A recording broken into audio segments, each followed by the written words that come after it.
Dans l'adversité, choisissez l'optimisme. La crise sanitaire puis économique, déclenchée par la pandémie de la Covid-19, a bouleversé le paysage entrepreneurial. On peut évidemment s'en lamenter, mais cela servira-t-il à autre chose qu'à susciter un brin de compassion de la part de tous ceux, et ils sont nombreux, que la crise a épargnés? Je vous propose une stratégie en 8 points, inspirée par Dan Sullivan, célèbre coach américain d'entrepreneurs indépendants, dont je suis depuis longtemps les travaux. 1. Oubliez-vous. Concentrez-vous sur les autres.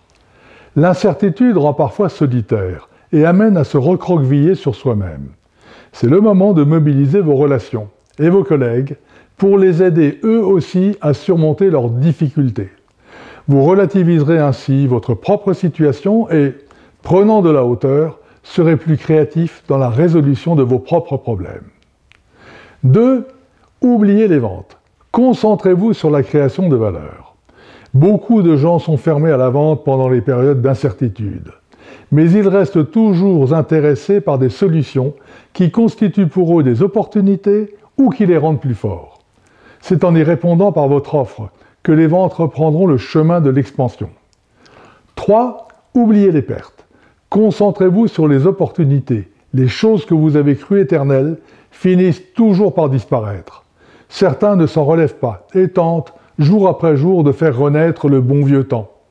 Osez lancer de nouvelles règles du jeu, avec de nouvelles idées et de nouvelles ressources. Le monde change. 4. Oubliez vos difficultés.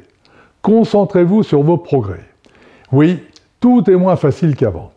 Vos difficultés peuvent révéler votre faiblesse. Le sport renforce vos muscles. C'est vrai aussi de la musculation de votre mental et de votre esprit, de votre caractère.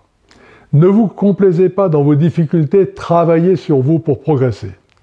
5. Oubliez le long terme. Concentrez-vous sur aujourd'hui. Le long terme est une abstraction, un rêve. Concentrez-vous sur la création, les réalisations et les résultats au jour le jour. 6. Oubliez qui vous étiez. Concentrez-vous sur qui vous pouvez être. Beaucoup de gens se définissent selon des critères extérieurs. Résultat, ils jouent le rôle qu'ils s'attribuent et ne changent pas. Prenez davantage appui sur vos valeurs, soyez ferme dans votre comportement et constant dans votre motivation. 7. Oubliez ce qui manque. Concentrez-vous sur ce qui est disponible.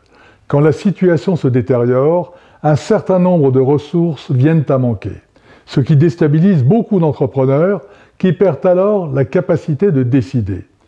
Il faut au contraire traquer toutes les ressources disponibles pour obtenir autant de petits résultats quotidiens que possible. Ce sont ces quick wins qui vous garderont confiant dans votre projet. 8. Oubliez vos lamentations.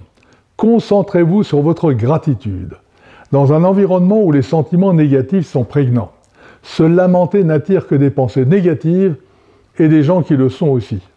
La gratitude, elle, crée toutes sortes d'opportunités. Ouvrez-vous chaque jour à de nouvelles raisons d'être.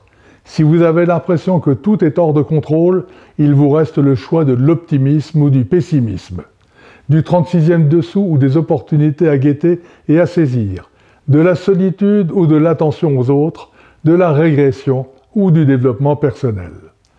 Georges Bernanos disait « Si l'optimiste est un imbécile heureux, le pessimiste n'est en général qu'un imbécile malheureux. » Ce que Shimon Peres, homme d'État israélien qui vécut actif jusqu'à l'âge de 93 ans, complété par « L'optimiste comme le pessimiste finissent par mourir. » Mais ils ont tous les deux profité de la vie d'une manière complètement différente.